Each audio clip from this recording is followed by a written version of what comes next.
Saviez-vous que la spiritualité en dehors de Jésus-Christ fait de vous des personnes inférieures? J'aimerais m'expliquer. Corps du Christ, lorsque vous lisez le livre le plus mystique de Paul, que l'on retrouve dans Éphésiens 1, la Bible est en train de nous faire part d'un principe très capital. La Bible nous explique qu'en étant ressuscité des morts par la puissance du Saint-Esprit, Jésus-Christ a été surélevé au-dessus de tous les noms, de toutes les dominations, de tout ce qui pouvait exister. Et j'aime le principe qui est apporté dedans.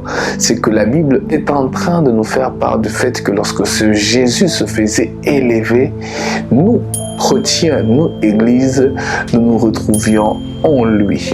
Donc automatiquement, de la même manière qu'il a été élevé, nous, chrétiens, avons aussi été élevés. De la même manière que tout a été mis sous ses pieds, nous, chrétiens, avons aussi reçu la capacité de tout mettre sous nos pieds. Et donc du coup, si nous te faisons part d'une spiritualité qui t'emmène en dehors de Jésus-Christ, automatiquement tu te feras piétiner par celui qui se retrouve en Jésus-Christ.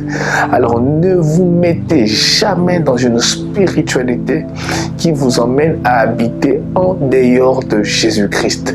Dites-vous que celui qui reçoit le tout, celui qui reçoit la surélévation est celui qui habite en Jésus, car c'est lui qui a été élevé au-dessus de tout ce qui existe.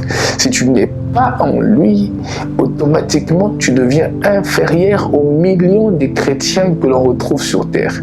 Simplifie tes prières, comprends cela et dis-toi avec beaucoup de foi que en Jésus-Christ, j'ai tout reçu, car en lui, comme le disent les anglophones, in the name of Jesus, dans le nom de Jésus. Donc j'entre en Christ, je suis en lui et je proclame une chose et je crois que cette chose me sera donnée. Marche avec cela et que Dieu te bénisse abondamment.